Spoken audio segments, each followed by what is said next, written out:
This is the Tango Alpha Lima podcast. They call me crazy cause I'm facing all my giants. They try to scare me into thinking I can fight it. They tell me I should never even think of trying.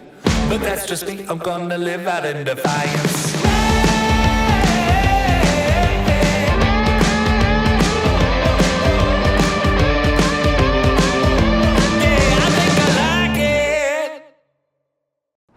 Welcome, Alphas. Thanks for joining us. We're still in the middle of our Stacy-less state.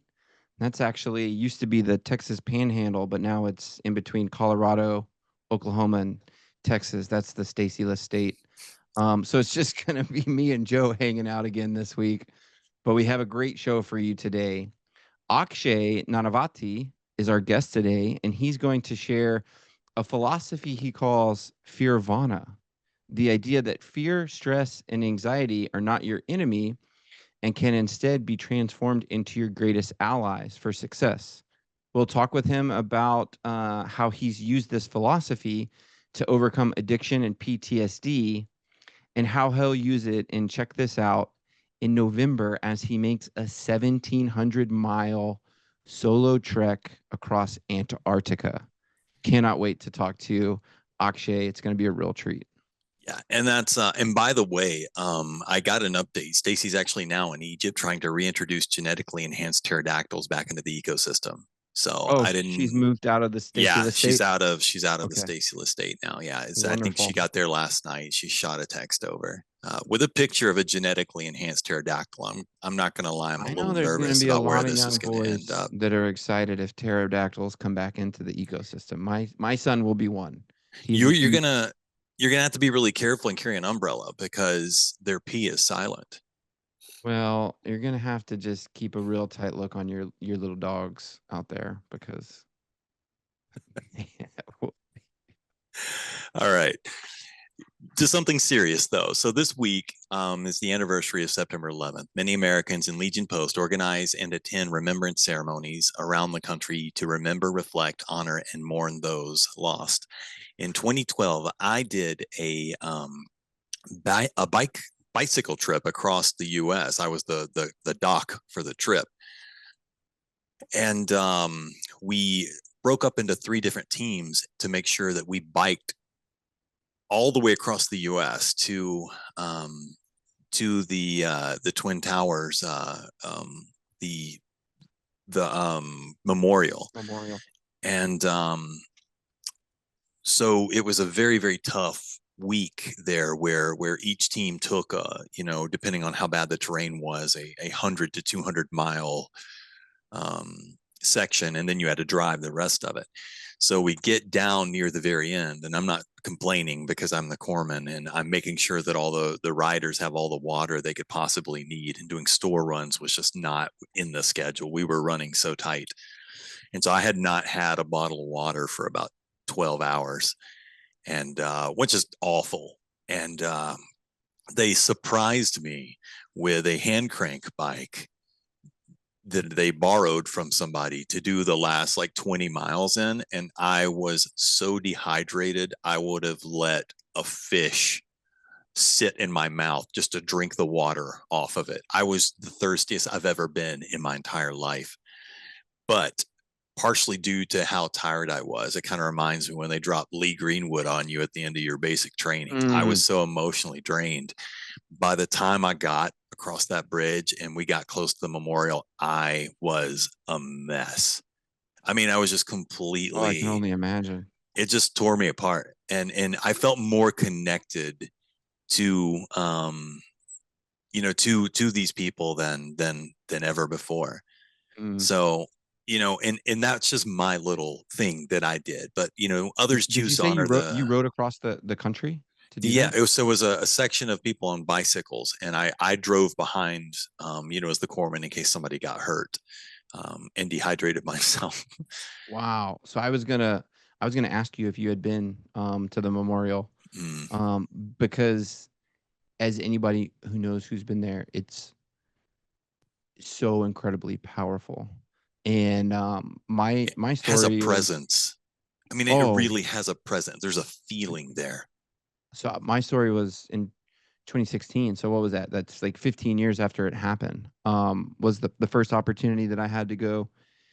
And my brother and I were in New York City, doing our nonprofit work, and we were like doing some media up in, like, I don't know, Midtown or whatever. And my buddy was a OH-58 pilot, had gotten out also, and he was getting his MBA at Columbia, and he had an internship down at American Express in the financial district. So we were just trying to meet up and see each other while I was in town, and we didn't have any thought behind it. We're just like, hey, let's meet up at the World Trade Center Memorial. And just in the total mindset of, like, trying to get here, try to get there. I'm just going to go Yeah. down there. And my brother and I walked up, and you like walk into the energy of that place. And Yeah. both he and I, like, just found ourselves there, hand on the memorial. It's a very somber environment. It's so incredibly powerful. It's so incredibly beautiful.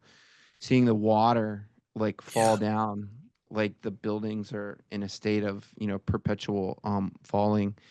And then, such a period of, personal reflection for the people that were there that day, but then how the world changed for all of us, that day afterwards. And for me personally, it was, look at these last 15 years where, I was a senior in high school, just trying to figure out, what's next in life. And then look at all these things that happen to, just to me personally as a result of that. And then you feel that overwhelming collectiveness of everybody that's there. And if you haven't been, like, you have to go at least like once and see it, because it changes you. I was I was quiet there, so it was pretty What? impactful. What? Yeah. Unheard of. So many others choose to honor the spirit of sacrifice that made that day in the weeks, months, and like you mentioned, the years following the attack by uniting in a day of service. The United Park Service, who manages both the Flight 93 Memorial and the National September 11th Memorial and Memorial Plaza in New York City, organizes memorial observances at both park sites and offer volunteer opportunities at all national parks. You can visit nps.gov/volunteer or check out the link to the NPS 9/11 page in our show notes. Also, and if you have not seen the Tango Alpha Lima 9/11 20th anniversary series, there are a series of interviews, and we're going to have the show notes. There's a whole playlist on YouTube of interviews of people that were present or involved in 9/11, and it is incredible. Many of these stories resonate on a level that just like people who've served see other people who've served and say, hey, I love you to death, thank you for serving. And there's an instant connection. I think that this is something that still resonates with all Americans. Everyone knows where they were, what they were doing when this happened. Even these young people that are serving now, and because it's been, heck, I mean, this was forever ago now. 24 years. And it's wild that there are people who are in the military who were not born Crazy when this happened. Crazy. It seems like such a big, I mean, this was our generation's moon landing. This was. Yeah, and the Legion video that they did on the anniversary, I mean, it has interviews with Jessica Lynch, the POW Jessica Lynch, people who were actually in the tower, people who were in the Pentagon, like past national commanders. So it's a really powerful to obviously hear these, people and voices and these firsthand experiences, that because anybody that at least was alive, has the lived perspective that they can remember. And it's just one of those defining moments in history where even if you weren't, now there's all the material and video footage. So it's good to understand that and understand that was the major catalyst for what we're experiencing and dealing with on the other side of 20 years of war. So it's wild. So go to the show notes, click on that playlist, save it to watch later or something, because I know sometimes you need a break between watching stuff like that, but these interviews are poignant, and these are things that again resonate with all of us as Americans. This is heavy stuff. You can tell I'm not even making jokes. So, this is something that I think is something that deserves the attention, and and if you get a chance to visit that memorial at some point, you don't have to go on 9/11. You can go when the weather's bad. That way you can really sit there and just be present in that moment. I definitely recommend you do that. I think there was a weird sense of closure's the wrong word, but like a sense of that was where I needed to visit that place. That was part of my journey as an American, as a service member, is to go there. This was something important that happened, that changed our country forever. So we'll have links in the show notes. One other thing, check out this month's issue of the American Legion magazine with a cover story featuring former POW Shoshana Johnson. She's an active Legion member and cooks monthly dinners. That's all it takes for me to be happy. If somebody cooks for me, I like them. I don't even have to agree with anything that they say or do. But she cooks monthly dinners for her post in El Paso, Texas. So if you're a member, you'll get a copy of the magazine in your mailbox, or you can access the digital magazine via your My Legion portal. If you're not already a Legion member, now is a beautiful time to sign up and create a My Legion account so that you can check out this story. Go to legion.org/join to get started. And again, we'll have links in the show notes. And please stick around. We'll be back with Akshay Nanavati right after the break. Are you struggling with debt, budgeting, or credit score issues? VetSense has got you covered. Get expert advice on managing debt, crafting a budget, and improving your credit score. Our platform offers personalized financial education and up to 3 financial or credit counseling sessions. Don't let financial stress hold you back. Take control of your financial future today. Visit vetsense.org to get started. Veterans, did you know that hearing loss and tinnitus are 2 of the top service-connected disabilities? Did you also know that there's a strong relationship between hearing loss and social isolation, and that can impact your health? In his National Strategy to Advance Social Connection, Surgeon General Dr. Vivek Murthy expressed his commitment to combating the significant health consequences of isolation and loneliness, which he called an epidemic.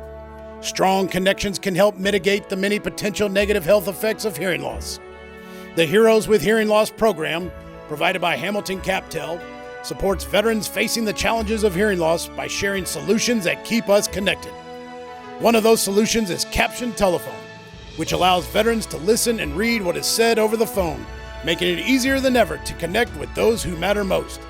As a part of the Heroes with Hearing Loss program, Caption telephones are available at no cost for veterans. For more information, including eligibility requirements, visit heroeswithhearingloss.org. All right. Today we are joined by Akshay Nanavati. Am I saying that correctly? That was perfect. Yeah. All right, good. I practiced all night. I went to bed at 5 a.m. Unrelated to that. So welcome to the Tango Alpha Lima podcast. We're really super happy to have you here. Thank you. Truly an honor to be here. Appreciate it. Yeah, likewise. Actually, it's a pleasure and honor to have you. I had the opportunity to watch the trailer that you sent over for Fearvana. Absolutely incredible. Thank you. But I've already said a word that our audience probably doesn't know. So can you tell us what Fearvana is, kind of where it comes from, and what's the story, behind that, so to speak? Because it's also the title of your book, right? So it is. It is the title of the book. What is the story? Sure. Yeah. Kind of the background that led to this ethos that is very much the guiding principle of my life now. I moved to the US when I was 13, moved from India to Singapore. My parents weren't extremely wealthy, but certainly not poor. So I'd say middle class. And, I didn't really know a lot of suffering at this point. Moved around, had a good life, moved to Austin, Texas. Very soon after moving to the US, I got heavily into drugs, into alcohol, lost 2 friends to addiction, kind of going down that path until I saw the movie Black Hawk Down. And Black Hawk Down, have y'all seen that? Oh, yeah. Great movie. Yeah. Incredible. That movie touched my soul, specifically that scene where Gary Gordon and Randy Sugar, the 2 Delta snipers, volunteered to go on the ground, and they died protecting Michael Durant and received the Medal of Honor posthumously for what they did. And, the kind of courage, the valor to do that, it left a mark in me that after watching that movie, almost overnight, I stopped doing drugs, started reading book after book on military and life in combat, and Wow. had Mm. me, that was the trigger that had me join the Marines. And the Marines, I would say, laid the foundation for everything that is for Fearvana today, because it taught me the beauty of suffering. It taught Yeah. me the beauty of going to war with the self and finding something within to transcend. Marine Corps boot camp was obviously hard. This was also post 9/11, and I was going into infantry. So our drill instructor was extra hard on the infantry guys, knowing that we Yeah. were going to war, which was perfect. Like, that's what we were looking for, as much as it sucked at times, but that's what we wanted, right? And not only suffering to find that greatness within you, but to doing it for others. As we know, right? In the military, your well-being is of least importance. What matters is your men and the mission. And while that does suck at times and you just want to sleep, it is profoundly beautiful to experience that. And that changed the trajectory of my life. That laid the foundation for everything I am. From there, sorry, go ahead, jump in. I know I'm Oh throwing. no, I was just gonna say it's interesting because I talk a lot about how you get sort of remade in basic, and in a weird sort of way, it like you said, it's so difficult, but there's a simplicity of expectation. Mhm. So, when you wake up that if you're not shaved properly, you're going to get railed over it. Mhm. You know that if you breaking military bearing, if you do, I mean, I've got this awful story. It's like the scariest moment pre-war of my life, where it was, I was a corpsman with 2-1 Marines, actually. So Semper Oh, Fi, brother. Semper Fi, brother. So when Man. I was going through basic, I was lined up behind this guy. We're in Illinois, and it's just as cold as Illinois gets. And I had to sneeze, and I was at attention, and we were borderline nut to butt. So I was like, do I cover my face while I'm at attention and we're already in trouble, or do I just snot rocket the dude in front of me? So I chose the snot rocket, and I did not move. And this is awful. This is awful. But there was a string going from my nose to the shirt of the blouse of the dude in front of me.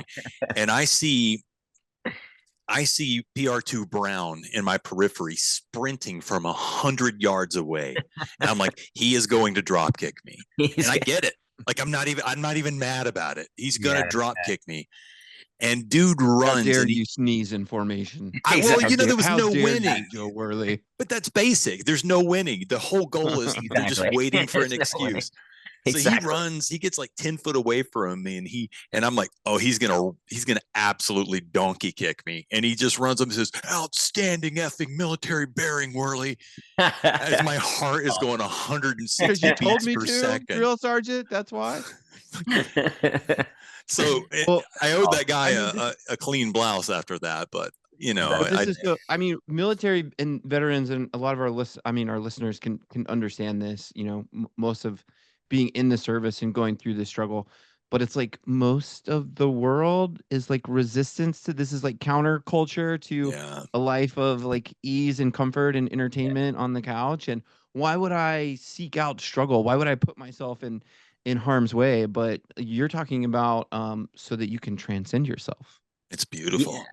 Because since then, like I always like to say, if you don't seek out a worthy struggle, struggle is going to find you anyway.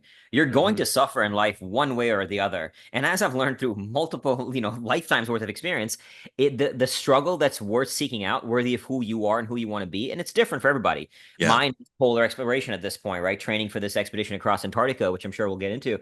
But it could be playing the guitar, raising a child, playing basketball, whatever it may be. But if you don't do that, you're going to suffer anyway. And that existential dread of, like what Henry Thoreau said, that life of quiet desperation, which so many of us live, that is a far worse suffering than the struggle you will endure by pursuing your mission.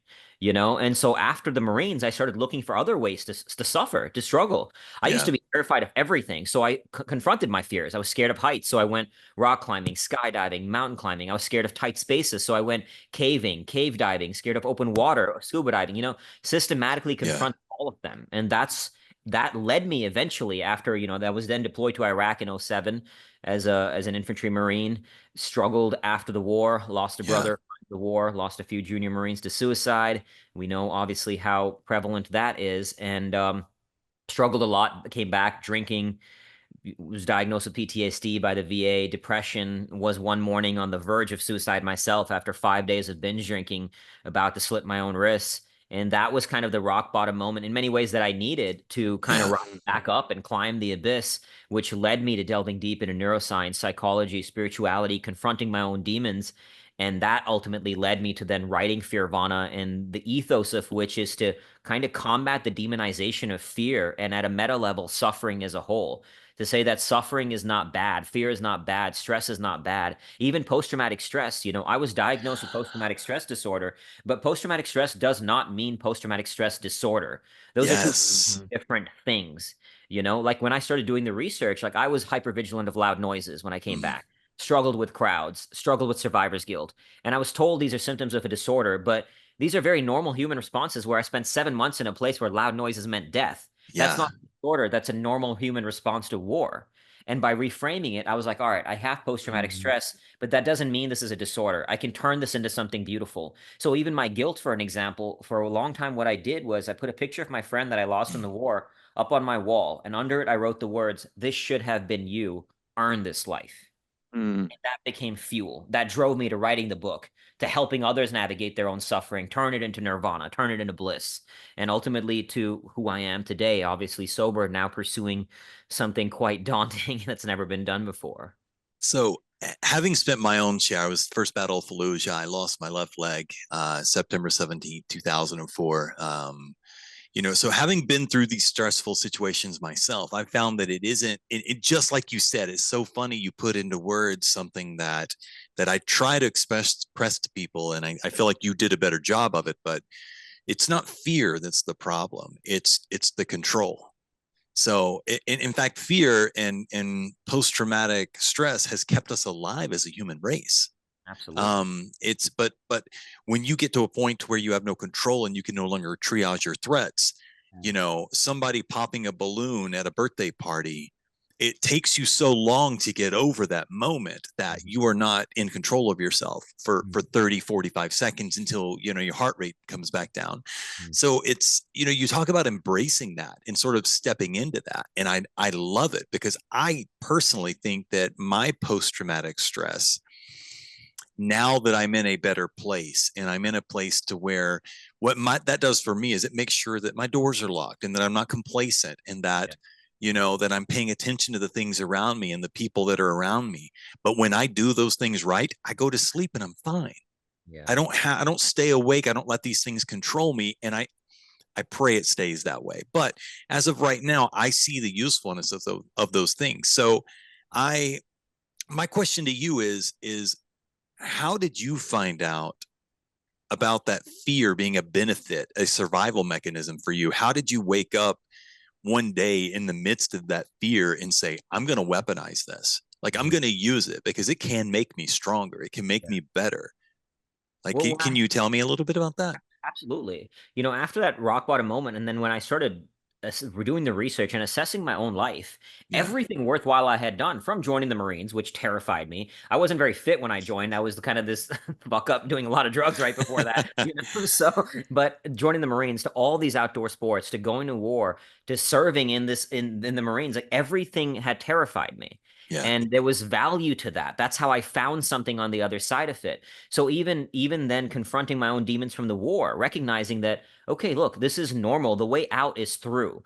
You can't, like, as an example, I'd worked with this one woman briefly who was diagnosed with PTSD and struggling with it from the Boston bombing. And she Ooh. was very, again, hypervigilant of loud noises. And so as we were talking, I said, all right, the next time you feel that kind of that hypervigilance and you hear a loud noise, I just want you to pause and be with it. And she goes, but that's really hard. And I said, I know it's really hard, but you have to go out. You have to move through that to find peace with it. So just pausing to be still with these experiences, got it. I struggle with survivor's guilt. I struggle with this. Let me just pause and notice it. That simple pause of acknowledging it instead of being a slave to it, instead of being reactive to it. And I'm not saying this happens instantly, right? Like even Yeah. since I decided to be sober, I broke my sobriety more times than I can count. It was, at least for me. Some people do it way better, but for me, it was not a sort of a smooth climb out. It was a rocky, crawling through glass, kind of climbing out of that abyss. But each moment, each fall was a recognizing that there's something here that I need to confront. and Yeah. that the only way out was through.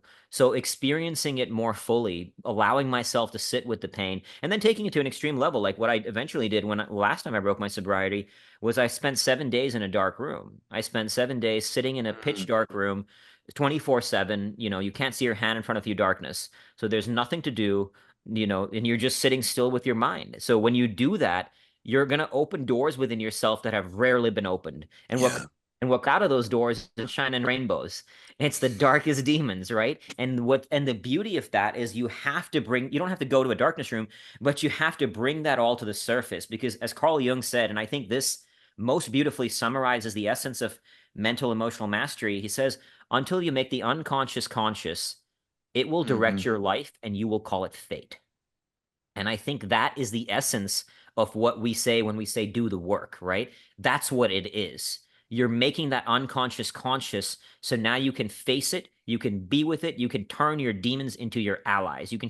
We're all going to have darkness. We're all going to have pain. We're all going to have demons, but they do not have to be our enemy. I still use that place. Like just when I was on solo expedition in Iceland, I was thinking about my friends that died in war, and I would start tearing up while skiing. And I remember that I owe a debt for this life. Like when I was in Iraq, my vehicle drove over an active IED that for some God knows what reason didn't explode. Yeah. My friends drove over an active IED, his exploded, it died. Why do I get that, right? Anybody here can relate to that feeling. And the fact that I still get to live is a place that hurts me, but I can use it as fuel. You know, I don't think there's some things in life you ever just quote unquote get over with, get over, as some people would tell me. And I think that's not, you just learn to use it. And so when I'm struggling on an expedition, I'll remember that there's a debt I owe for this life, earn it, you know, and it becomes fuel to drive you forward. But you have to confront it to then face it and then turn it into an ally. Yeah. Well, talk about these expeditions a little bit, because there's a lot of ways through, and not all of them are from like extreme Indiana Jones Of type course. like adventures and expeditions. So I'd love to, because this is leading to a really big project that you have going, and want to spend time, talking about that. But like bridge us to like how we're gonna arrive at an expedition in Antarctica, because there's a lot to be able to have the physical, mental, emotional, and spiritual strength and fortitude, team training, planning, and just straight up cojones to take on something like that. Yeah. So what is it about this adventuring? What is it about your connection with nature? What has drawn you to it? How have you equipped yourself? And what is it that you're finding out there? Absolutely. So, as I mentioned, I got into outdoor sports after the Marines and got into kind of all of it. And then after coming back from Iraq, I struggled a bit. There was a bit of a break. That's when I hit the rock bottom moment. But climbing out of that, I got back into it. I got into ultra running, back into mountain climbing. And the beauty of being in nature, nature just is. So when it's hostile to you, it's not acting out of malice. As we know, human beings can do some awful things to each other. We are amazing. We also do amazing things to each other. Like that's the power of war. It reveals humanity at its extremes. So you'll see human beings do the worst things possible that we can do to each other, but you also see the best of humanity, sacrificing your life for another, right? And there's power to that. That was part of the draw to these intense experiences, is revealing humanity without the masks.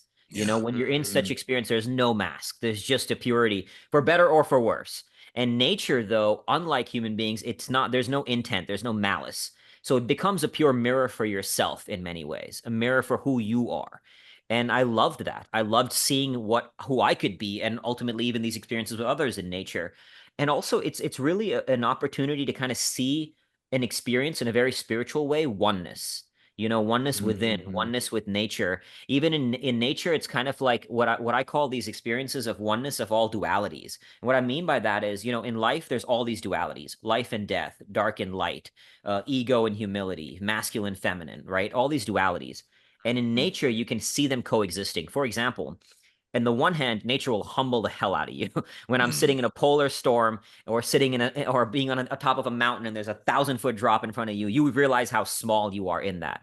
So it humbles you, but at the same time, I've never felt more powerful simply by stepping into it. So your Yeah. ego is tapped in, and ego is not bad. Ego has beauty. You want to have ego in order to be great, you have to believe it, right? So I got to experience all these forces, kind of control and surrender. I control my world by how I set up my tent, but you Yeah. also surrender because you have very little control out there. So you kind of see these forces kind of coexisting at once. And so after getting into, like, after coming out of that abyss, I got into mountain climbing, ultra running, and then polar exploration. And polar exploration, as one explorer from the 1900s said, polar exploration is at once the cleanest and most isolated way of having a bad time which has been devised.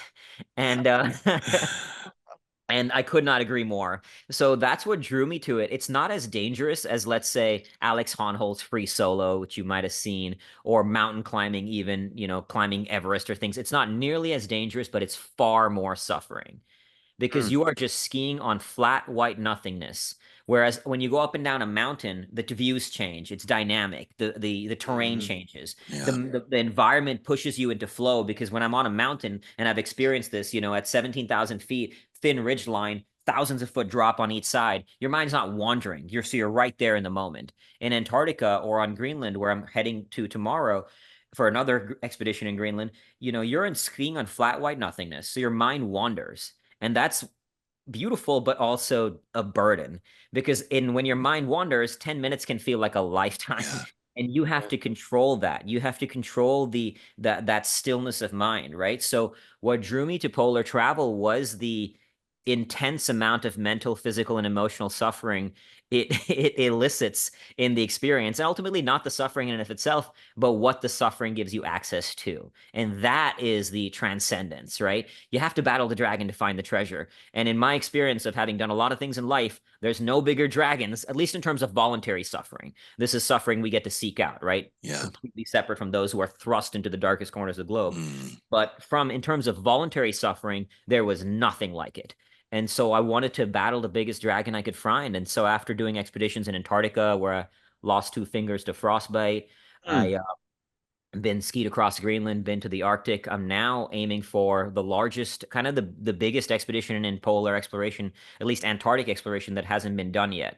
And that is a solo 110-day, 1,700-mile coast-to-coast ski crossing of the entire continent of Antarctica without kites or dogs. So I'm the dog. I'll be hauling about a 400-pound sled for 10 to 12 hours a day, every day for 110 days, completely alone. I will geographically be the most isolated life form on the entire planet for portions of that journey. Well, feel free Can to we just let that FaceTime me sink if you're in? Can we bored. just let that sink in? 1,700 miles, 110 days, 110 days soloing, pulling a 400-pound sled across Antarctica. across Antarctica. Temperatures will get as low as minus 40 degrees, hurricane force winds. I've been to Antarctica before, so I've experienced this.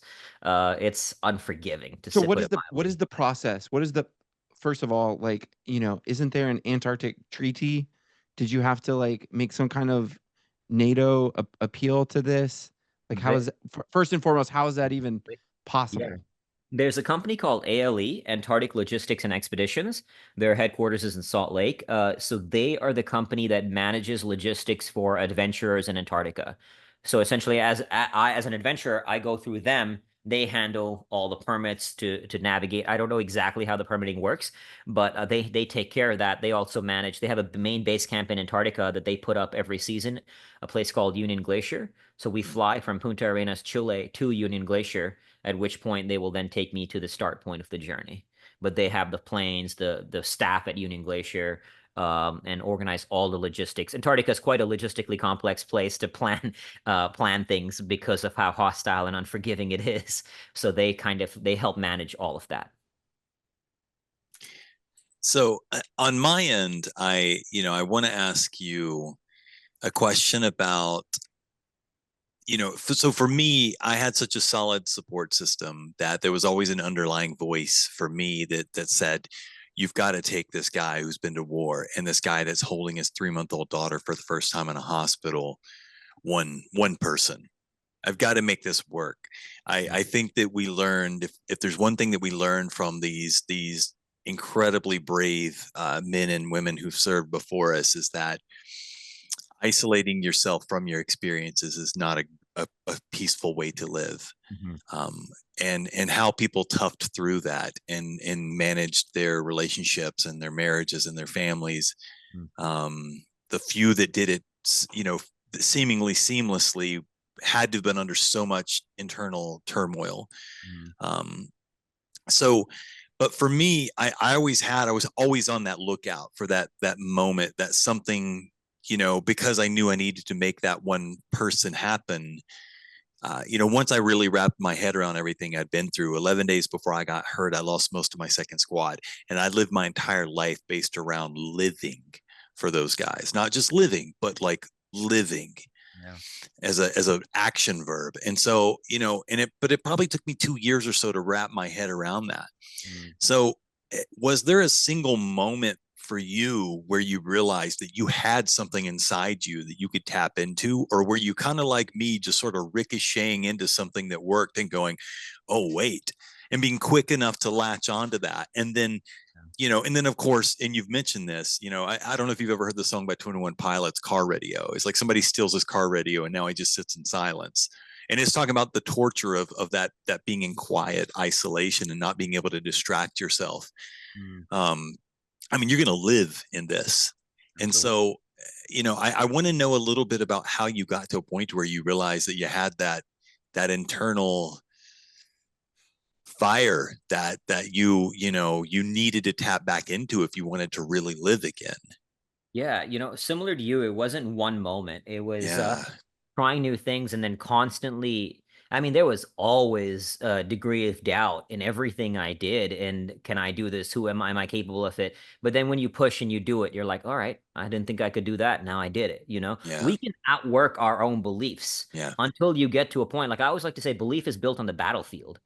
So when you go to war with yourself, you start to build. You don't have to believe in yourself to step into the arena. And once you do, you then you cultivate something in that internal battle, into that war with going with yourself, whatever the war may be, whether it be running marathons or whatever the internal war is. And then you start to cultivate that self-belief. And then the more you do such things, the more it grows, the more you start to believe you're capable of this. Till now, now I obviously firmly believe that I can do this thing that's never been done. But this was not an overnight process. I'm relatively unknown in the world of polar travel. There are far more accomplished polar explorers and adventurers than me, so there was, even getting into this journey, preparing for it, there was a sort of, who am I? What makes me think I can do it? Until I trained like a savage. I was in Alaska last winter dragging up to 560 pounds. And a relatively quick pace from considering the weight. And then you start to show yourself, all right, I am capable of this. But you have to do that. That happens in the arena. Like my big beef with the sort of self-help world is, I think you can go to a seminar and I'm sure there can be some good ahas and stuff like that, but sitting there in a room, everybody cheering on you is going to be cool, but it's not as powerful as actually going to war with yourself to show that, to cultivate that I can do this thing, right? You can't talk yourself into a mirror being like, I'm awesome, I'm awesome. You have to prove it to yourself. It has to be earned. And that's kind of how I did it, like repeatedly over time, doing a lot of things like that. I think it's like the difference between learning about something and learning about yourself in that element. Yeah. I can read everything there is to know about giving birth, but I'm never really going to get it unless I'm in that moment. And so, all these people that do these self-help things, like maybe there's something that triggers, but until you put that stuff into action, you're just almost figuring out ways to think about things and not ways to do things. Because it's different for everyone. I didn't mean to jump back in there, Adam. I know you've got a million. He told me before we started he has 400,000 questions for you. So I'm letting him sort of take free reign on this. I'm curious too, but for me, it's less logistical and more mindset.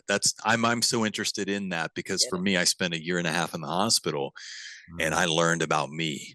I spent that entire time when my pain levels got bad. It's weird. There's something funny that happens between 8 and 10 on the pain scale where it goes internal, and there could be a fire in the hospital and it has absolutely nothing to do with you. There's like, that is external to everything. My entire being is inside of my own mind right now. Yeah. And it seems to me I would like argue you're going into it always is. Both joking and seriously, I think that you've got a valid point there, but I think No, yeah, go ahead. I was saying, I think that No, you've no, got the right mindset on that. You know, going into it, that this is going to be, in many ways, much more mental than physical. 100%, 100% more mental. Because I mean, that's the biggest challenge is what do you do with your mind when you're walking very slowly or skiing very slowly in flat white nothingness? There's no stimuli, right? For most of right. Antarctica, there's not even mountains. It's literally flat white nothingness, nothing to engage your mind. And what do you do with that? Your mind can take you all kinds of places and navigate that dance with time. You know, I've been on a polar expedition where sometimes I think I'm an hour into a shift and I look at my watch and it's been 10 minutes and I'm like, fuck. Oh, no, time travel never works in your favor. Exactly. You know, so navigating that, the ability to have, and that's where, you know, these internal weapons to navigate that place, that quote unquote pain cave, I call it, and everything, you have to find so many different weapons. So sometimes I distract myself from it, you know, whether it be music, I'm doing all I can to stay away from it. Other times I'm going deeper into it. Like, for example, when the pandemic first hit, you know, gyms were closing, parks were closing. Yeah. People were like, oh, I can't go work out now. And I'm like, that's not true. So to inspire people, I ran 50 miles around a cul-de-sac. This was like 1,000+ loops around a cul-de-sac in my, just right in front of my apartment. And while I was running, I can't remember how many hours in. At one point, you know, I started feeling this pain in my shin, in my calf, and stuff like that. And so I was like, awesome, bring on the pain. I was like, I want the devil himself to rise out of hell and commit the entirety of his being to the destruction of my soul, so I can look that motherfucker in the eye and bury him in his own blood. That was literally my Nice. internal dialogue, right? So sometimes I'm like, I want all the pain on earth because I'm going to show you I'm better than that. Right. And you find these internal tools to navigate that pain cave. And sometimes it's very spiritual. Sometimes it's gratitude. Other times it's thinking about all the people who hate me and don't Yeah. believe it. I'm like, I'm gonna prove it to you, right? So you tap into, coming back to what I mentioned about the duality, you tap into both, all the edges of light and the edges of dark. Both have their value. And I think the more you run from the shadow side, the more it's going to consume you if you don't actually be with it. But even your failures have more impact than other people's words.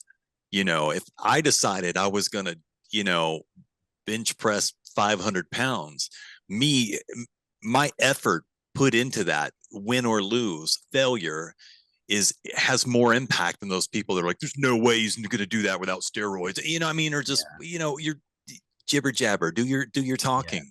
Yeah. And I'm going to do my thing because I'm not doing it for you. And it sounds to me like you're doing a thing that I love to do is just internal pettiness. Like, I don't feel like going to the gym today. I'm hurt and blah, blah, blah. Oh, really? And it's almost like a whole nother person takes over and goes, oh, you want to be a big, nasty pansy today? I got something real special for you. And you just, you treat yourself like I love it, man. I'm trying to, you know, let Adam talk, but I'm, you know, I get excited about it. Are you? No. Oh, you hater. No, my thing, Akshay, is like, yeah, you have to be able to like look into the soul and prepare yourself like for this work. And then like the other side of that is like you do have to cross 1,700 miles across the Antarctic. So there is a logistical Scary problem math. that has to be solved. And you know, part of it, you know, that I'd be interested to hear a little bit more about like your physical, you know, training routine, because there is such a physicality to it. And I know in many ways, like you've been training for this, like your whole life, right? And it's all been leading up to this, you know, everything to this now moment. But yeah, like what's your kind of like current like training regime?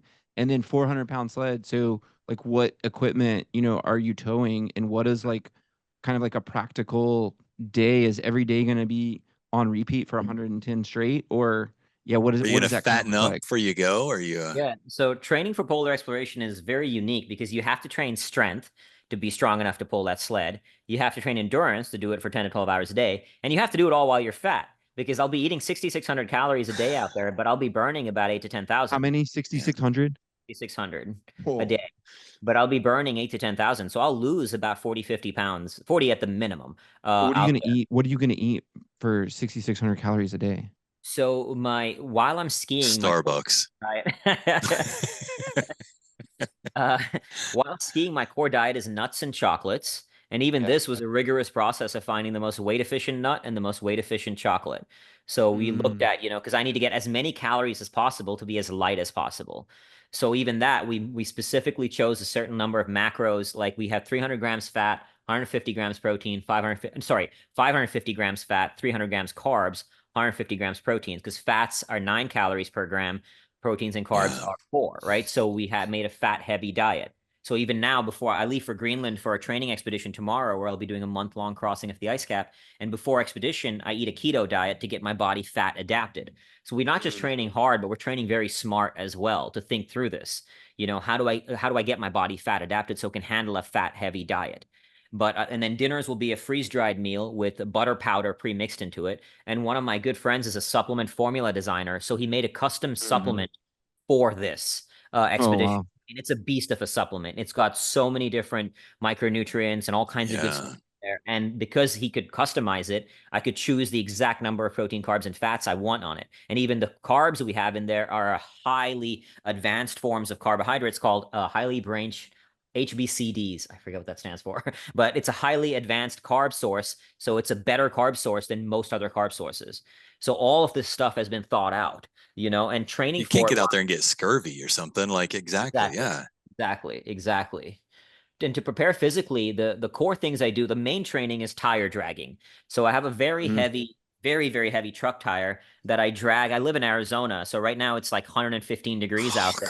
God. And, The opposite of the Antarctica. opposite of Antarctica, You're- exactly. This is not But method acting, my friends. This is a shock value. it's great mental training, though. I mean, I'm out Yeah. there.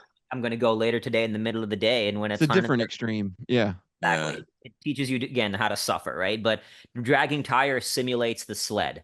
For the most part, I've also been trying to stay in snow conditions. So we were actually, my wife and I were in Norway for 7 weeks. Norway has the largest indoor cross country ski rink in the world. Oh, wow. And some of the best polar explorers, the best polar explorers in the world are Norwegian. They're like, they start skiing when they can walk, you know.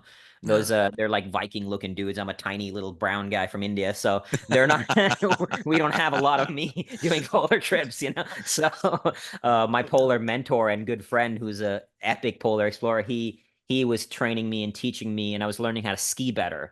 Before that, in last winter, I was in Alaska for 3 months. My friend has a cabin up there. And so I stayed at his cabin right on a frozen lake. So I would go out and drag this heavy sled in the snow. So if I'm not doing that, I'm also doing strength work and then hiking as well. But tire dragging is kind of the core thing in addition to strength work. You know they roll if you put them up on their Exactly. side. Okay, I just wanted to make sure you were going to use wheels or sleds, just something, you know. It is really funny So when I'm then- tire dragging. It's a pretty weird sight, so I get stopped all the time, and I'll get these different comments. Like people were like, "Dude, you know it'd be a lot easier if you just turned to the other side." One guy was like, "What are you training for? Marriage?" I thought that was a funny one. Oh, that's pretty good. You're like, no, I have a flat tire about 2 miles down the road. I'm taking the tire over. Getting this over there. I'm training for hearing that same joke one more time. Exactly. Wow, he already called me out on it, Adam, and you had to double down. What Oh man. what so okay, so now you're out there, you're gonna be pulling this like 400-pound sled, but it's gonna get lighter as you go, It will right? get lighter as I go. Yeah. Exactly. I'll be using. But like what the is like a heaviest part normal was- day? So once I wake up, it takes me about an hour, 3 minutes to go from wake up to you boil snow for water. And this is another thing we went very scientific. Before I would eat a breakfast. On most polar expeditions, I eat a breakfast. But when you eat food, you actually burn more calories to digest that food versus if you drink those calories. So when you drink the calories, your body doesn't waste energy in digestion. So we thought this through. And again, I think one of my biggest assets is I'm blessed with an incredibly smart team around me. My core skill set is a ability to suffer and drag heavy things in cold places. But I have very smart friends who are trainers and nutritionists and doctors. And so we thought all of these things through. So my breakfast, I'll be just drinking a meal, drinking the supplement that I mentioned. Eating some nuts, and then packing the sled, packing the tent, rolling it all back up, putting it in the sled, and then I go. And I ski in 66-minute shifts. And this is another mental trick that I developed a while on expedition. If I ski for 66 minutes, in my mind, it's an hour. But when I do 10 shifts, it's actually 11 hours, not 10 hours, right? Because you get that 6 minutes. So it's almost like I'm getting a free hour, because in the mind, it's like, oh, I'm only skiing for an hour, but actually I get the extra 11th hour for free, right? Yeah. Psychologically. So I ski for 66 minutes. I do a quick stop, and then I'll drink some water, eat some food stuff, and literally stuff. Because you can't, another thing to think about in Antarctica is everything is hard to do because you don't have hands, essentially. You have thick gloves. So eating food, you can't just grab it. So I have a ladle that I use, and I stuff my face with this ladle of nuts and chocolates till I literally can't put any more in there. And then I start chewing while I'm skiing. So that way you not only, because when you stop, you get cold very fast. Oh yeah. So But I even like stuff, the nuts and chocolates are going to be, because what is the temperature? Because you're going in November, right? So it's, yeah, which is Antarctic summer, but still, oh, that's right. That's right. but so it's 24 hours daylight. But the coldest will be, it'll hit -40 when you're close to the South Pole. And then I'd say the average is about -20 is minus, and this is, sorry, that's Celsius. So whatever that translates to, -20, -25 Ooh. Celsius, but at Minus -40. too much. Yeah, exactly. It's cold enough. Yeah. So Yeah. at -40, both Celsius and Fahrenheit actually equal. So that at that point, it's just stupid cold. Hey, you're so- bringing us back together as two separate countries. It's kind of Exactly. beautiful. The metric system and the imperial. I'm here Exactly. for it, man. Exactly. It An unites at agent of that level. change.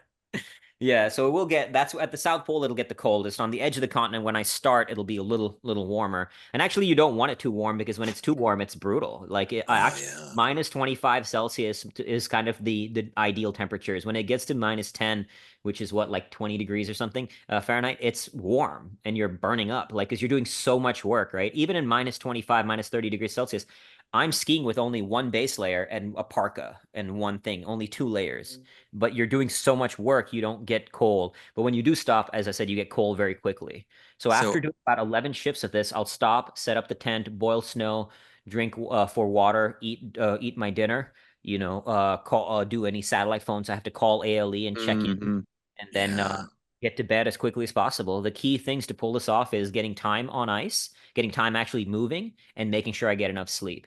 So all my training expeditions, I've spent God knows how much time refining everything else to make Right. sure that time between wake up and skiing, normally it can take 1.5 to 2 hours on polar expeditions. I got it down to 1 hour and 3 minutes. So that's time saving, right? Even the night, Mm, if I can save time there. Even my breaks, normally on a polar expedition, they'll take 10-minute breaks. I've gotten mine down to 3 minutes. So if I can save 7 minutes per break, wow. that's a lot more time to I either get to move or sleep.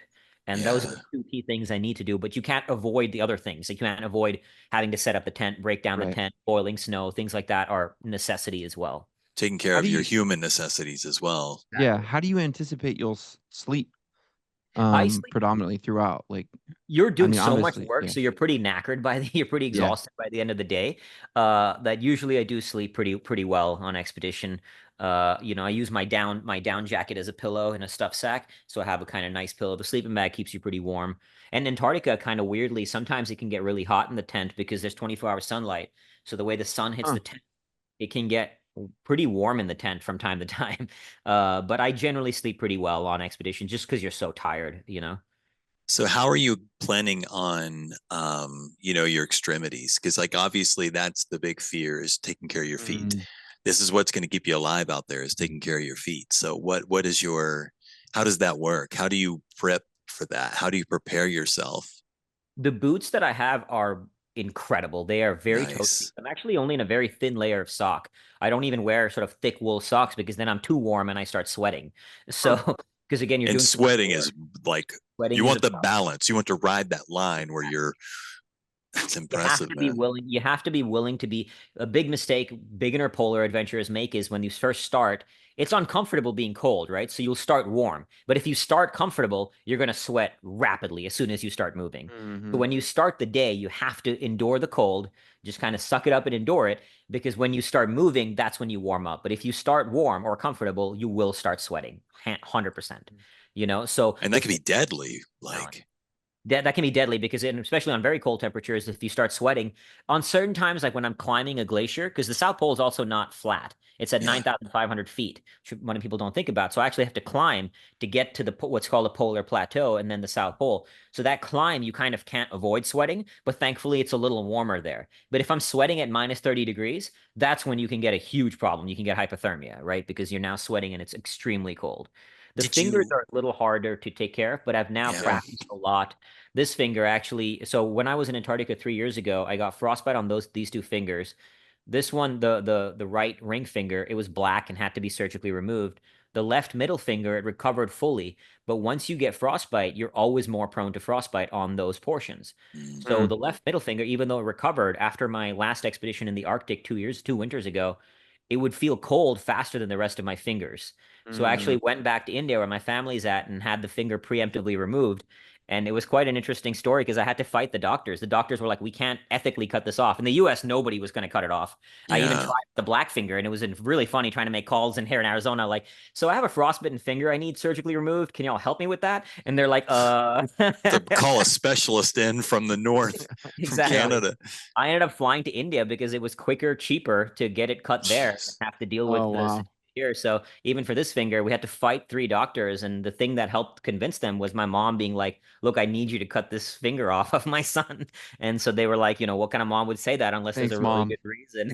So we ended up cutting that finger off, the tip, at least the tip of the left middle finger, just so I don't have that as a liability. Because to me, if I'm 60 days in, where it's the coldest on the expedition at the South Pole, and this finger gets frostbite, and I knew I could have Right. cut it off to prevent it, that would be devastating to lose the expedition. Yeah.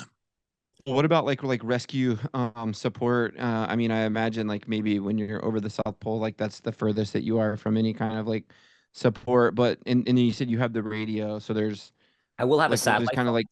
like extraction potentialities if you need it.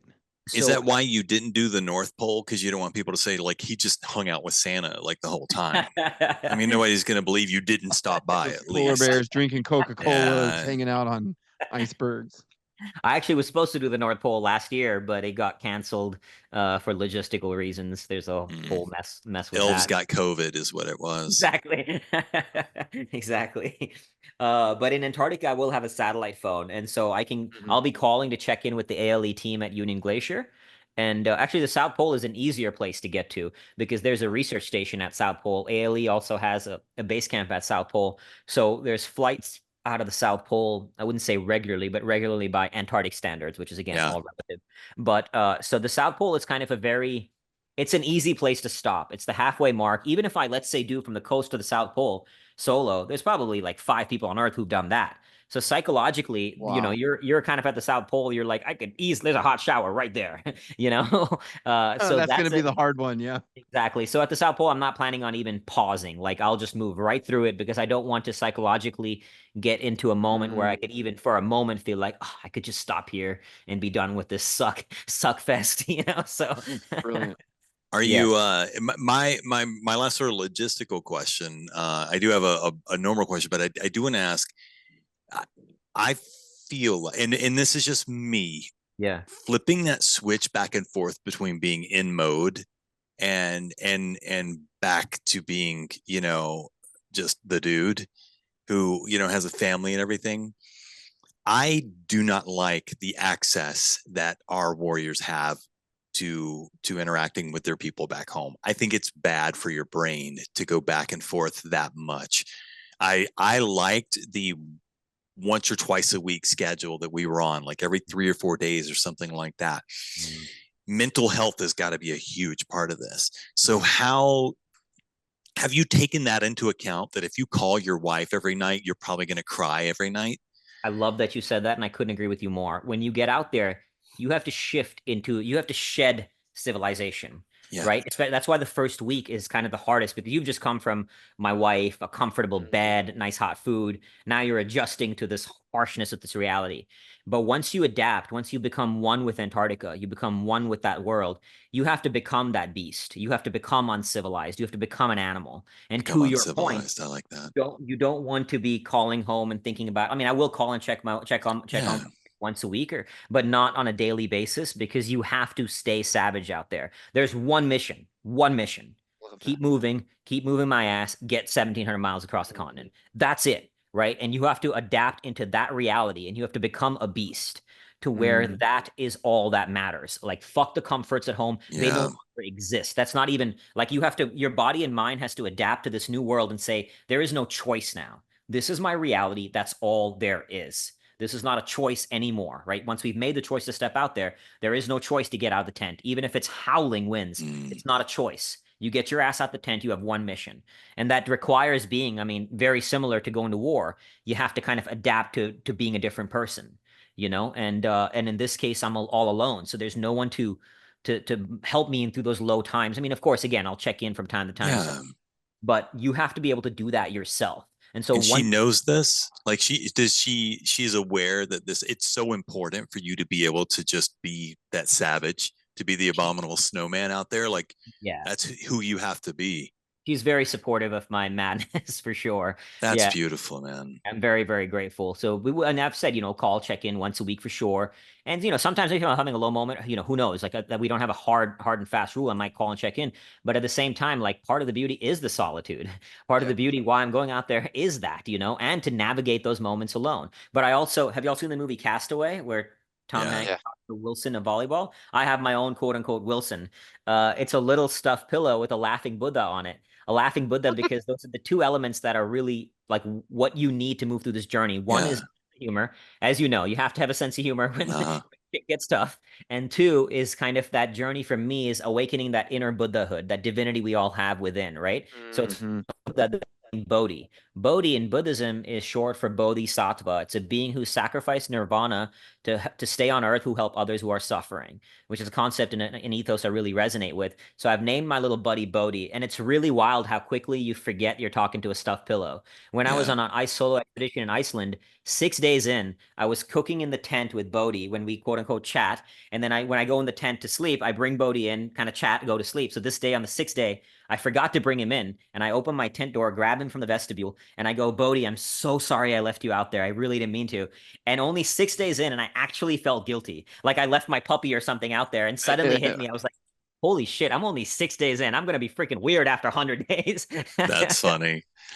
So I do have one last question for you on my end of things. So is there anything specific that you would recommend people do to awaken that spirit of adventure that we tend to stop feeding as we grow up? And by the way, I want to clarify, I hate that term growing up because I think it invalidates the best part of being a human. And it's the kind of stuff that kids are really great at and adults are not. And that many people will learn how to do again for different reasons, which is to connect to other people on the flimsiest of foundations and learn to make solid relationships out of that. Yeah. So as kids, all it took was a He-Man shirt or the same pair of shoes, Love that, and man. you had a friend. And all it takes for vets is, oh, you served, and we joke around, but I don't care if you're Air Force, Coast Guard, Space Force, whatever. I can build a relationship out of that. So how do we tap back into that spirit of adventure that we've pushed down? We've gotten so good at pushing down and getting, and suppressing. How do we tap back into that? Love that question. I think seek ways to go out your comfort zone. It doesn't have to be going to Antarctica. Yeah. Run around a cul-de-sac. Do things that are going to push you, that create these novel experiences, and they should feel a little bit of fear. That's what an adventure is. A little bit of nerves. I was just talking to the lady who had my haircut yesterday. She likes going on motorhomes to new places, and she was sharing some stories from that, how she got caught in a windstorm in a motor. Like that's her adventure, and I was like, that's so cool. That's awesome. But do something that takes you out of the routine, that breaks the routine, awaken that childlike sense of wonder, that curiosity, which is, I love what you said about being a child. My wife kind of jokes that like I'm so immature in my humor because I'm laughing about the dumbest shit, and you get it, right? But it's like I never want to lose that because at least we're laughing. Laugh about stupid shit, be childlike, have that sense of wonder, be curious, look for it outside your own window, outside your door. It doesn't have to be going to Antarctica. Obviously, travel can be a big one, but to even in your own home, you can find new places. I guarantee you, wherever you live, people who've lived there for 20 years, if you actually start seeking, be like, oh, I've never discovered this new place. I never found that hill. I live in Arizona. There's still new places that I'm discovering to go hike on. Go for a hike, do something physical, do something that even take a new motorhome, right? Just go into novel experiences that push you, that bring up a little wonder, bring up a little bit of that butterflies, And like I said, I wanted to show people to inspire them. So I ran around a cul-de-sac. That was a wild adventure right outside the cul-de-sac, outside my home, so the options are available everywhere. It doesn't have to be Antarctica or something that extreme. I have a friend, when I shared about what I did with the darkness retreat, he rigged up his own house and he just locked himself in a dark room for a day. Now that was an adventure, that adventure he can talk about. Yeah. If you think about, we're writing a storybook of our lives, right? Imagine your life a movie. Do you have stories that would be movie worthy? And the stories are not, and it's not about making a movie. It's about those stories are what make life so fun and awesome to discuss, right? So think about how can what am I doing that makes my story more epic? Choose the epic path. Are you Yeah. feeling awe in the human experience? Locking yourself in a dark room sounds crazy, but I can guarantee you'll have a hell of a story out of it, So are you doing things that create a story out of it? And they can be done anywhere. Well, Akshay, you're Thanks so much. incredibly inspiring. Like what you have done Brother. to date is incredible, and what you're taking on is Herculean. We're excited to learn more about it today, and Thank you. to be able to cheer you on and support you through it. Is there, before you sign off, is there anything else that you want to share with our listeners that we haven't had a chance to yet? Final thing I'll just say, kind of reiterating what I just said, is like seek out a new edge. That's where not only you find growth, but that's where you find bliss and awe. And I think that's what we're all seeking, is what Joseph Campbell called the rapture of being alive. Yeah. And an edge doesn't have to mean suffering. Like an edge can also be more playful. My wife's a dancer. I find more discomfort doing that shit than I would doing 100 burpees in the corner. So, uh, but Yeah. that's an That's edge. actually my greatest fear. Exactly. So that can Public be dancing. Yeah. exactly. So an edge can just doesn't mean have to be the depths of suffering. It can be something light and playful, but it's your edge. It's not my edge, it's your edge, and look for that edge. And I think that's how you find more peace, joy, and fulfillment in life. I just want to say these bad boys right here don't get cold. Maybe you should consider cutting the feet off. I'm just, as a Dude, that's so funny you said that. I've gotten a strange precedent now. Anytime something hurts, I'm like, can I just cut this off? And my wife is just like, get rid Cut it of it, off. man. Cut it cut, off. you can't We're just cut shedding off weight. limbs as your solution to go to prop. My leg's kind of hurting today. Maybe I should just cut this shit off. I don't really need it. It's like a race car We have the driver. It's just Exactly. weight reduction, baby. But we're gonna have your social handles and links we talked about in the show notes. But where's the best place our alphas can go to learn more about your work? You can find me on Instagram at Fearvana, Fearvana. I document the journey, share the lessons, and all of it out there. And fearvana.com, I'll have a live tracker as I'm going across Antarctica this November as well. Awesome. Beautiful. Thanks so much for visiting us today, brother. Alpha, stick around for some scuttlebutt after the break. Talking about suicide is hard, but the American Legion has joined forces with Columbia University to develop training for those who want to learn more about interacting and responding to veterans who may be in crisis. American Legion Be the One training. In the 90-minute class, you'll learn to understand the types of suicidal ideation and 4 behaviors that indicate imminent risk, how to use the Columbia Suicide Severity Rating Scale to determine at-risk individuals, how to identify risk factors and warning signs, and how to communicate effectively with individuals who may be at risk of hurting themselves. Online and in-person sessions are available. Visit betheone.org/training to find a session. Learn the skills that'll give you the confidence to talk about suicide and be the one to save just one veteran. Okay, alphas, we hope you had a suspiciously fantastic break. Now it's time for some scuttlebutt.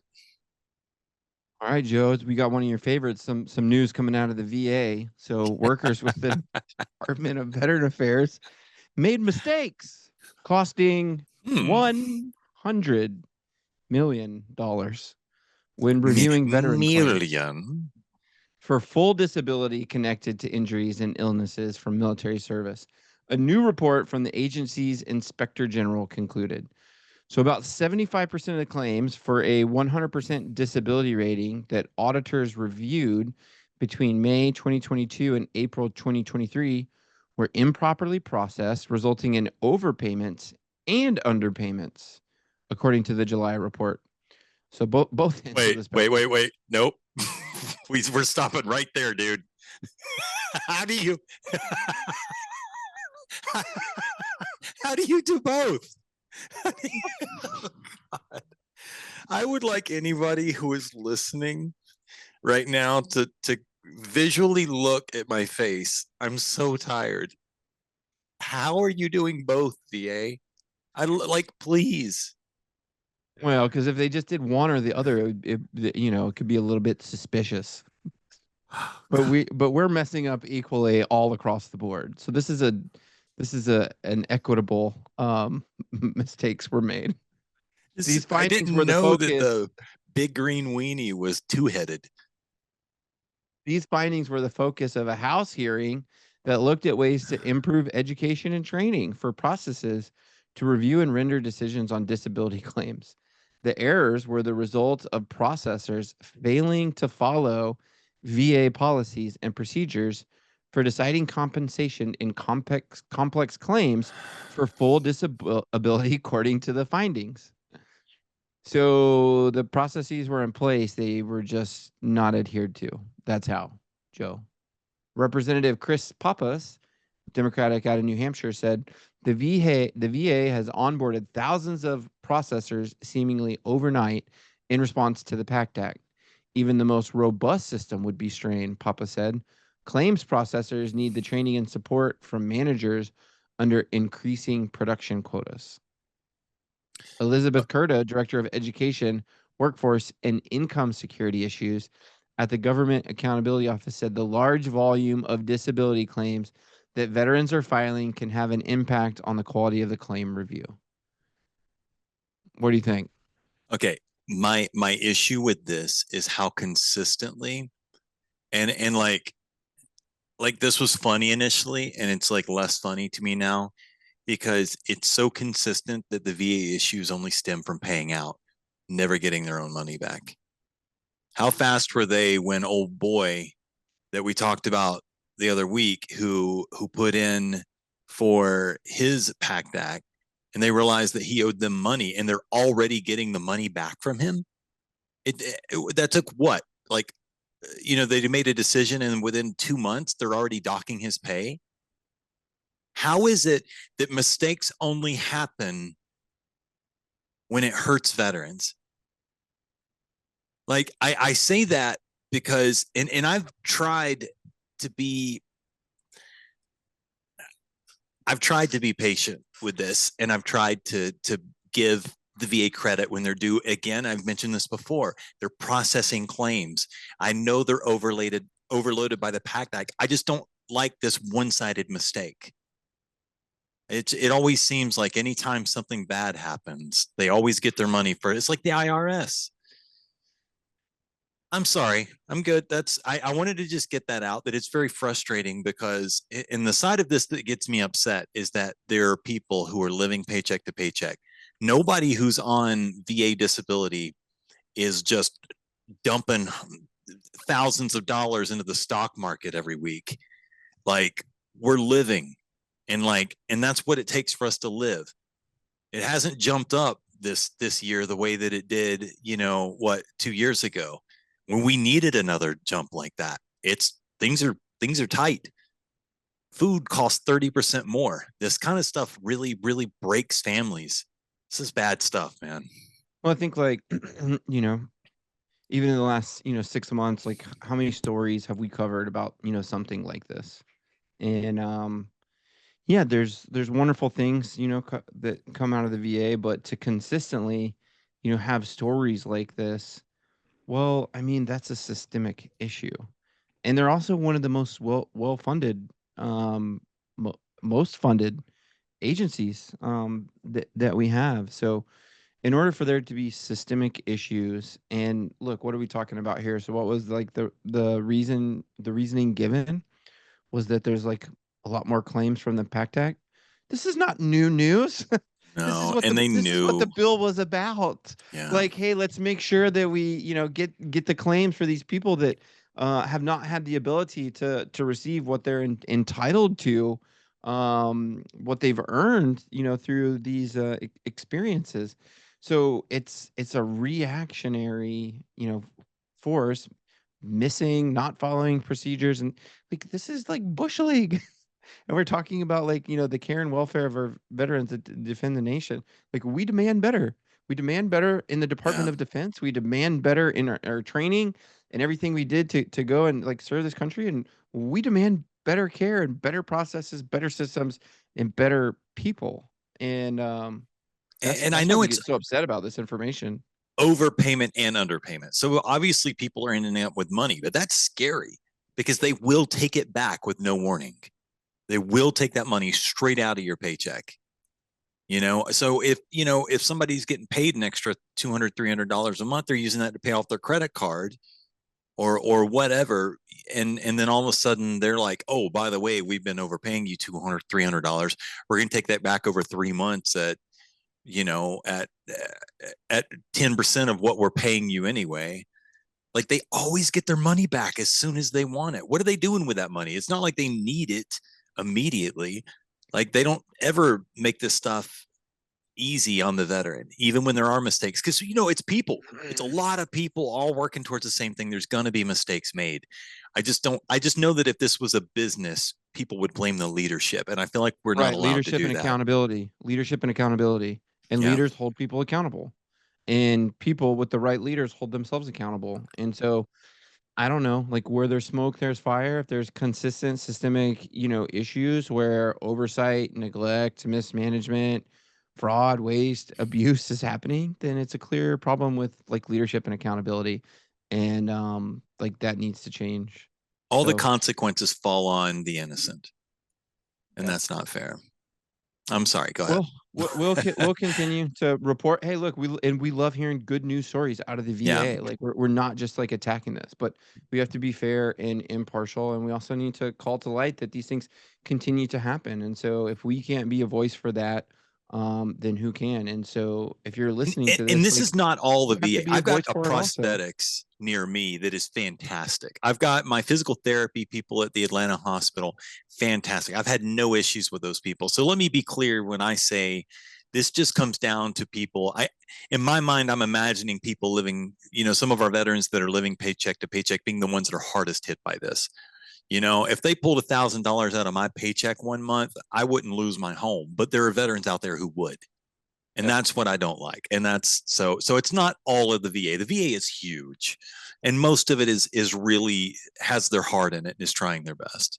Well, and maybe, on the good side, maybe there's more people that were underpaid. That's a hopeful, wishful thinking. And maybe there's some checks coming for in 2026. So let's meditate, on that. So there's more to the story on legion.org, and we'll have the link in the show notes if you guys want to check it out. All right. So American Legion Post 58 in Guthrie, Oklahoma, otherwise known as Okla, already had embraced the American Legion's Be the One suicide prevention program by starting a successful peer-to-peer support program last fall. But that support didn't stop there. Above and beyond, I love to see it.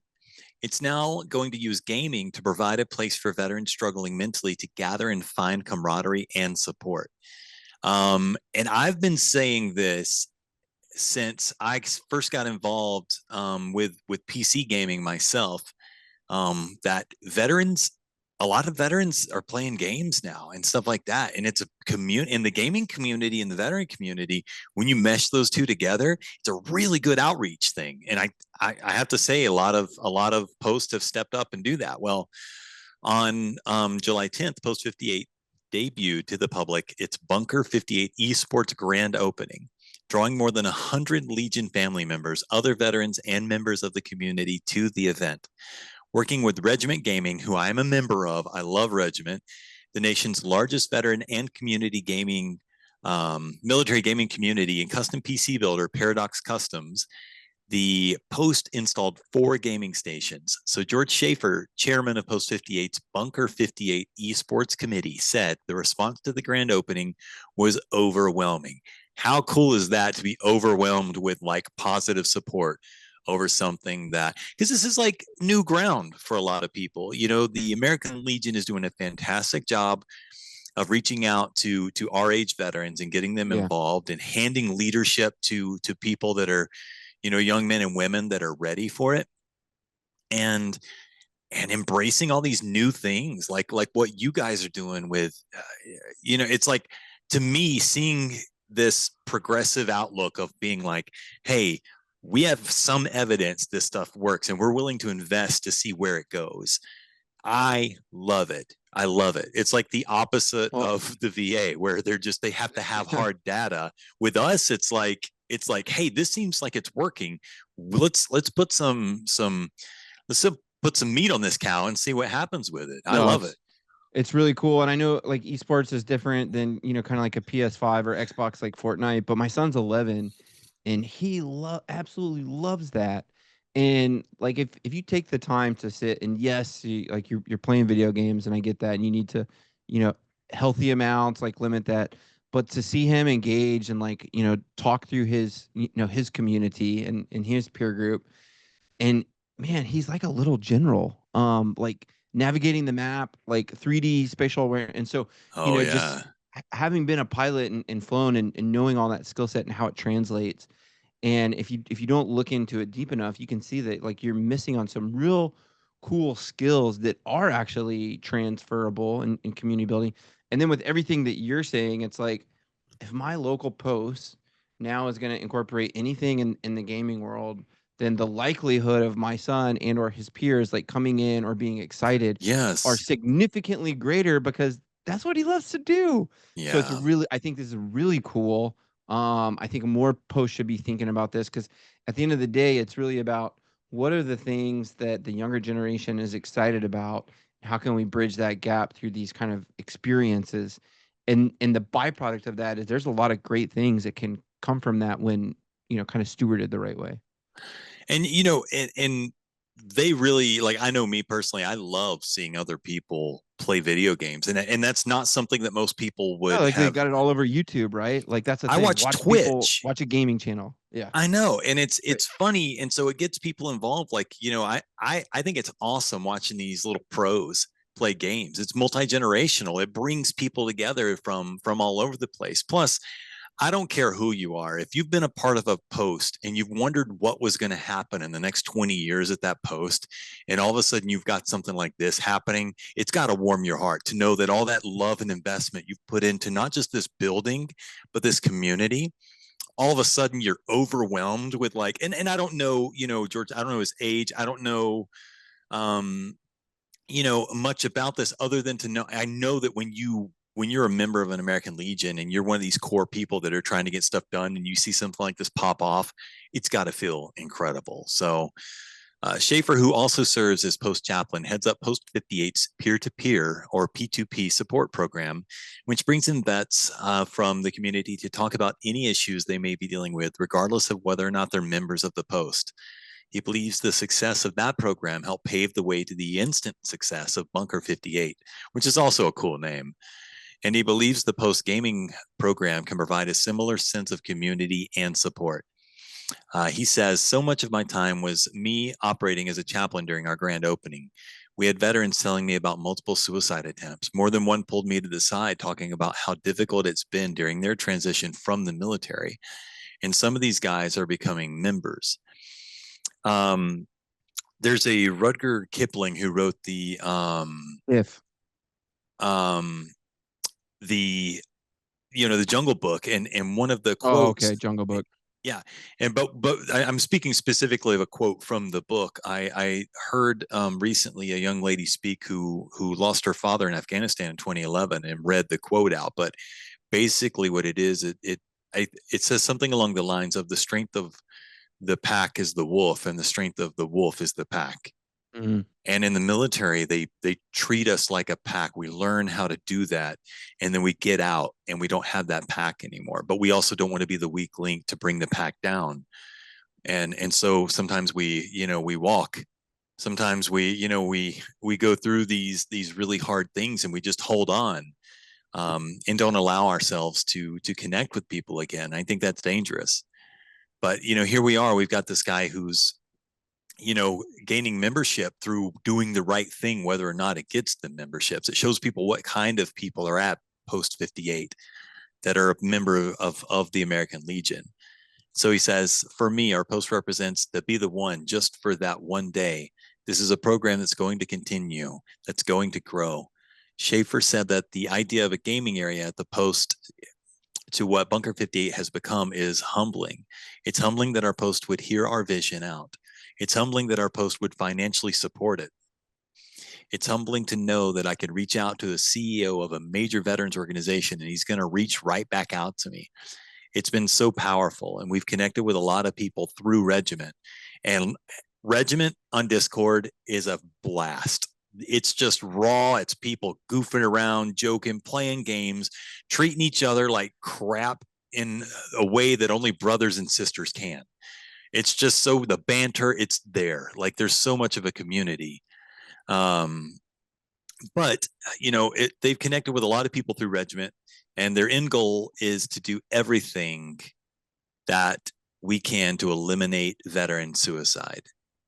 And I think that that's beautiful. I love what they're doing. In the toolkit. One more exactly. Tool. And it's community. It's building community. It's giving people a way to connect. Because a lot of times, even if I'm having a hard day, I get on here, I do this podcast, we joke around, we meet people, they're incredible. Sometimes it gives you a touch of perspective, and sometimes it just gives you a sense of love and closeness.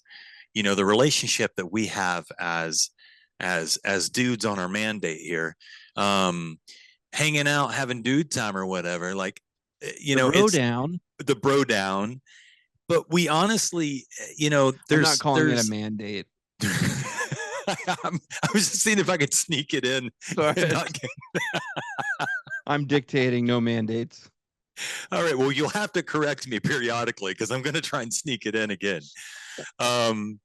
So on our not mandate, but no, like with us and Stacy and there's really a cool dynamic here, and it happened very quickly. I feel like by the time we went through our second series of interviews, we had it pretty locked down, and there's love there, and there's trust, and we can be vulnerable with each other, and there's a sense of community with us. And so a lot of times all it takes is finding a reason to get veterans together, and that's all it takes. Finding a reason to be willing to invest, even if you don't have the money, but just the time to pull people together and to show them where your heart's at. And so when you're willing to pull people in that aren't, like the American Legion will help anybody with their claims, their disability claims. And it just shows what kind of people are here. We're here to help veterans, not to make ourselves feel good or look good. And, it's not all polo shirts and white smiles. It's, it's making sure that people are taken care of. And the polo shirts and vests are just an added bonus. But we got a, link in the show notes. You got anything you want to add to that there, Brother Adam?